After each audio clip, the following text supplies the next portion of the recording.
You've probably bought groceries and seen the cashier scan an item to get its price. It works because each product has a code that's a shortcut. It prevents the cashier from having to look up each item. Well, these days, new kinds of codes are appearing that are scannable with camera phones. And like a cashier scanner, they create shortcuts to all kinds of information. This is QR codes, explained by Commoncraft. In our online world, everything is linked together. You visit a website and click a link to visit another site, send a message, view a photo, or download a video. A simple click makes everything possible. On the other hand, our physical world is what you see walking down the street. The problem is, nothing is clickable. You can't click a URL on a container to see recipes. You can't click a statue to read about it on Wikipedia. So, you end up having to type in a link, take notes, or just keep walking. But that's starting to change. You may have seen codes like these. They're called QR, or Quick Response Codes, and they mean your camera phone can now be a little like a cashier's scanner. Once you have a QR reader app on your smartphone, you can point your camera phone at these codes and immediately grab useful information. Let's say you're running errands and walk by a sign that says, "New show coming soon," and there's a QR code. You can just open your QR reader app, point your camera phone at the code, and the app will automatically give you options. No links to remember, no notes. Just point your phone at the QR code and the real world becomes clickable. But that's just the beginning. Imagine visiting a landmark and using a QR code to watch a video about it, or scanning a QR code in a newspaper or magazine to email a link to a friend, or scanning one to follow your local bakery on Twitter. That video provided a good overview, but to summarize, QR codes are basically tags placed on an object that can be scanned with a reader on a personal device to link to more information. Essentially, they're links that connect digital and physical spaces. In the United States, QR codes have been instrumental in industrial processes and have been widely used for over 20 years. Despite a ton of initial buzz about the technology and the proven track record in the industrial space, QR codes never really caught on in the B2C space in the United States like it was predicted to. QR codes have seen innovation and adoption in the B2C space abroad, however.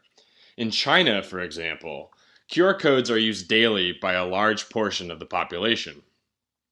This success of QR codes in China and the innovations in the technology in recent years have pushed QR codes to a point where we believe it is beneficial for companies in the United States to leverage QR codes in a B2C context in order to drive their business forward.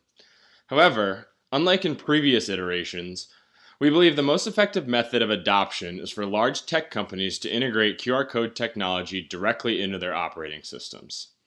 We will touch more on our specific recommendations later in the presentation. But first, let's take a step back and look at the QR code's history in the United States, starting with the success of the technology in the automotive industry. The automotive industry was really the driving force behind QR code technology. Denso Wave, a company owned by Toyota, was the first to create a QR code in 1994.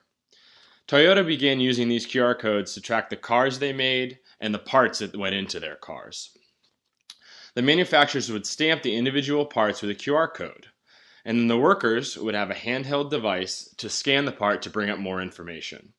They could get information such as where the part was made, how much inventory was available, where in the warehouse the part was located, assembly instructions, and what type of hardware or complementary parts are needed. This system helped streamline the manufacturing process, created greater efficiencies, and helped with quality and inventory control. Eventually, QR codes began to expand and companies began to use them in the dealerships. Dealers also took the technology a step further and started looking into how to use the technology in the consumer space. They would create QR codes that would sit on top of their vehicles that customers could scan. It would link to information about the vehicle, such as engine specifications, price, any sales promotions that were occurring, and how to purchase the vehicle. All this could be done without any intervention from a salesperson. Despite the well-intentioned idea, adoption was rather limited. Customers had to download a special app requiring extra effort, and many dealers didn't optimize the links on the other end for the customers, which led to a really bad experience for the customer. They also often didn't place these links in easy to find or scan places. And finally, the codes took constant upkeep, and that was not always maintained by the dealerships. Bottom line was that the companies tried to use a very fancy new technology as a plug-and-play method of attracting customers without thoroughly thinking through the marketing aspect of the technology. So as you can see, although the automotive industry was successful in integrating QR codes from a B2B space and to help with inventory management internally, they have not had much success in the B2C space. For more on the B2C space in the United States, I'll turn it over to Charlie.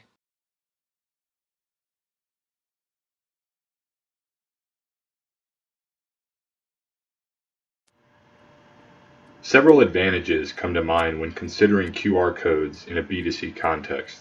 The first is the ability to create personalized microsites and content for a customized experience for each individual hard-to-reach consumer. The next is sharing content seamlessly after transactions, as has been proven with movie and airline tickets. Placement can be literally everywhere, meaning that you can reach an incredibly diverse audience. And lastly, the range of information that's shared, from product details, social media profiles, links to video content being a few of the many uses, makes QR codes seem attractive. Several factors, however, also prohibit usage. The first is that there's no native QR apps out there in the United States. Consumers have to pick readers at random, and performance is highly variable. The codes can be used to transmit malicious content or potentially used to take over someone's device. QR codes and similar technologies have also come under fire for faulty logic, claiming that while advertisers may be trying to find better ways to connect with consumers, consumers aren't saying, I want to be able to better connect with companies through new technology.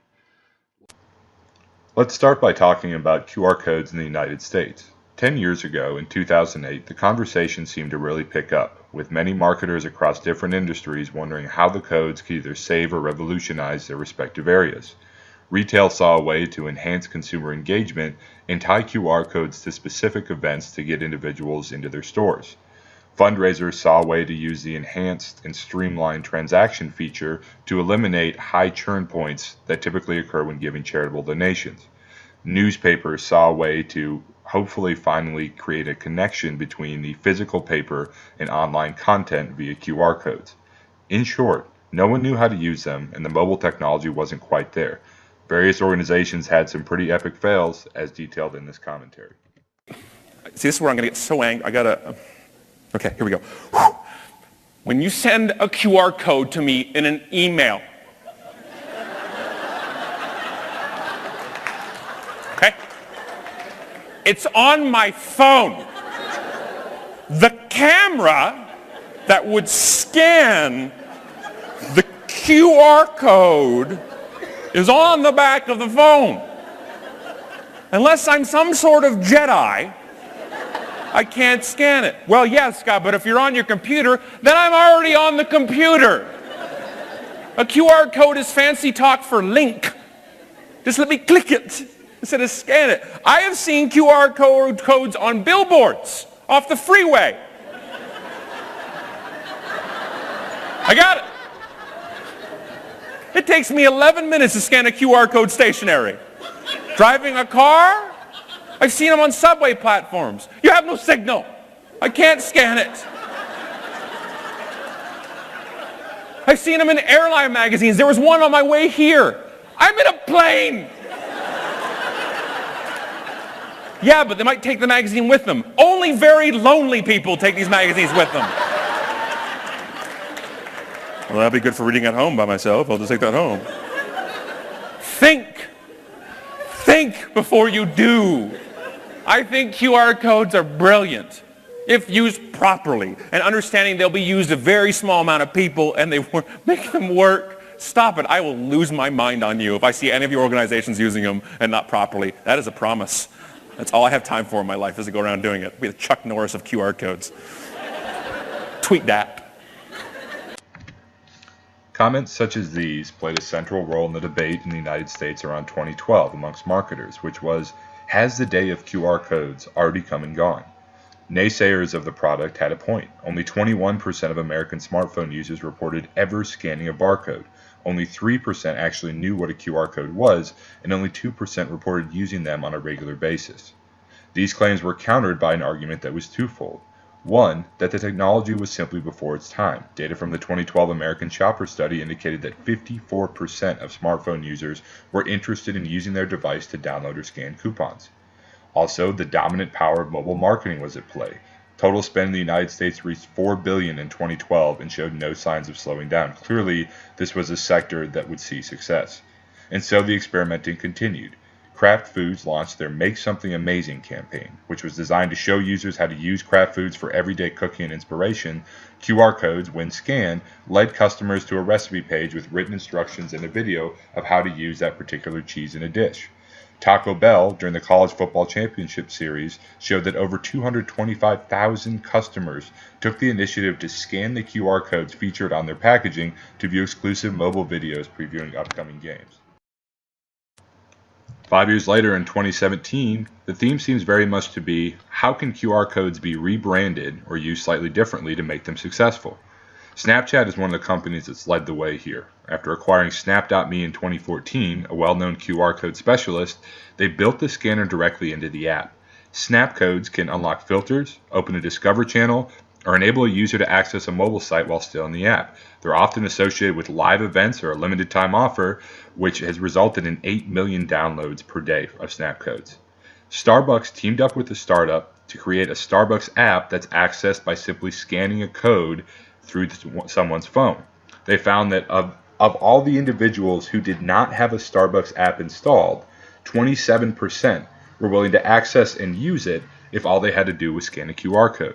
Spotify has introduced Spotify codes, audio wave-shaped QR codes to share links to songs, albums, artists, and playlists.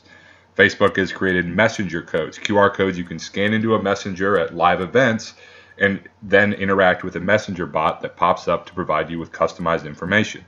In short, one company has invested heavily and several others are hedging their bets. But from the overall US perspective, people still haven't caught on. Is there any hope at all for this technology?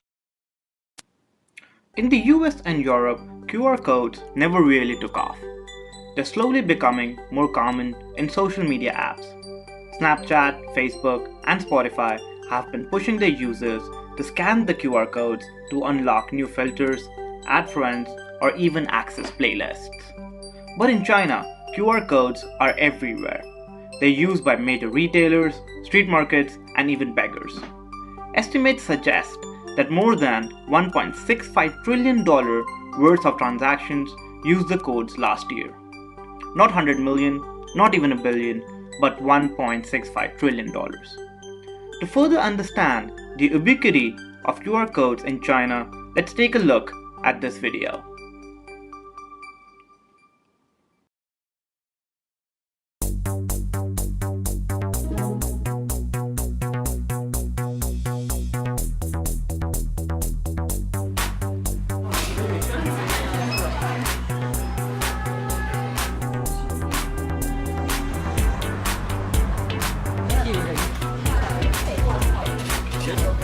I used WeChat to order these dumplings using that QR code.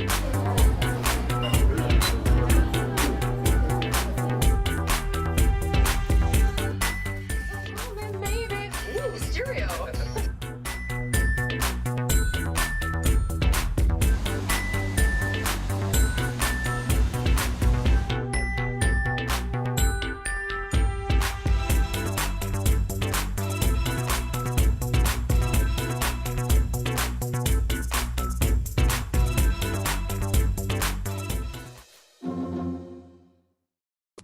Tencent's WeChat Pay and Alibaba's Alipay are the dominant mobile payment apps in China. Both of them employ QR codes as the technology backbone of mobile payments. As this chart shows, almost 50% of WeChat users use it to scan QR codes. WeChat today has almost 1 billion active users, which means that more than 500 million people Scan QR. QR codes usage is not limited to only mobile payments. Some of the more obvious use cases for them include things like adding a WeChat friend in real life, subscribing to a WeChat official account, connecting to Wi-Fi in a shop, getting additional content from a magazine article, and even learning more about styling or the brand from a clothing label.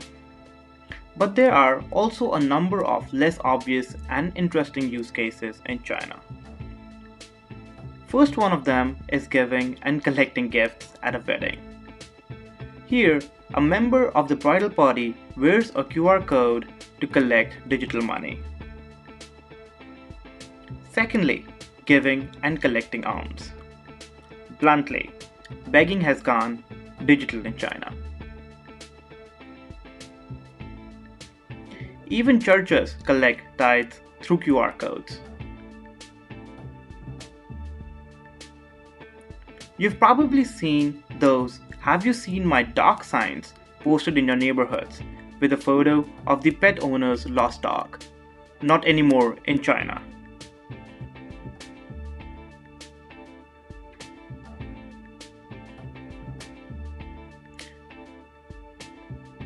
Here, walls at a major university are covered with QR codes that passerby can apply to for jobs. And lastly, what's better than a small QR code? A giant QR code. Now, looking at all the use cases and penetration of QR codes, we believe QR codes are not only here to stay in China, but take over every aspect of digital life. While QR code usage in China and elsewhere has been driven by specific applications such as WePay, no such killer apps have taken hold in the US. However, in 2017, Apple released the iOS 11 operating system, which introduced platform-native QR code reading. And iPhone's cameras can now read and interact with QR codes in real time without the need to download any additional third-party applications. This new and seamless access to QR codes and their use cases is expected to dramatically improve usage rates in the United States. Although no formal announcements have been made by the Android Development Consortium, they are likely to follow suit with a similar implementation in the next release of the Android operating system. However, despite Android's failings, today iOS powers the majority of the American mobile phone install base, and Apple devices are regularly outselling Android devices nearly 2-to-1 in the United States. For modern marketers, the costs to create and apply QR codes to physical advertising and marketing collateral are insignificant. However, the true costs of effectively incorporating QR code technologies into a marketing campaign come from the need to utilize more sophisticated marketing technologies and analytics, both of which include high-dollar full-time headcount or outside consulting expenses. Key costs associated with a successful QR code campaign include design and production of additional digital collateral and the IT infrastructure needed to support it, and effective marketing analytics to meter the campaign, notably to collect and analyze location, time, and personal information of would-be customers interacting with the QR-coded content. While data on QR code marketing campaigns in North America is scant and often proprietary, our research has found that QR code pessimists reported increases of as little as 4% for their campaign's impression to conversion rates, while QR code optimists reported conversion rate increases as high as 26%. American companies with heavy QR code usage offered the following advice for new adopters. First, QR codes should funnel traffic to mobile-optimized landing pages. Second, those pages should be salient to the specific product and the associated marketing campaign. The typical interaction is less than 2 minutes. And finally, QR codes work best in places and in formats where the would-be customer has mobile or Wi-Fi access and can interact with the code in a near stationary fashion for at least 30 seconds. Naturally, QR-coded adverts work best in use cases which feature a heavy use of physical marketing collateral. Print media, posters, brochures, and other fixed promotional material are all great candidates for incorporating QR codes. Unsurprisingly, the use of QR codes in marketing material makes economic sense in scenarios where the contribution of increased consumer yields exceeds the total cost of incorporating them into the collateral. Generally, this is directly proportional to the campaign's budget and the relative efficacy of QR codes in that media format. From our research, we found that targeted direct mail advertising campaigns typically garner a $54,000 media buy, and so we need to see increased conversions greater than 12% to absorb a typical QR coding cost of $6,000. Print magazine campaigns see costlier buys but require more sophisticated QR code collateral. Nonetheless, conversion increases of as little as 8% are justifiable investments in the technology. Brochures and other trade material typically see meager budgets of less than $10,000 per campaign. However, they have shown to be highly effective media for QR coding, often yielding double-digit conversion gains. Finally, despite their early popularity, roadside billboards have proven to be extremely ineffective media for QR code applications, only yielding positive marketing mix impacts for atypically large billboard campaigns.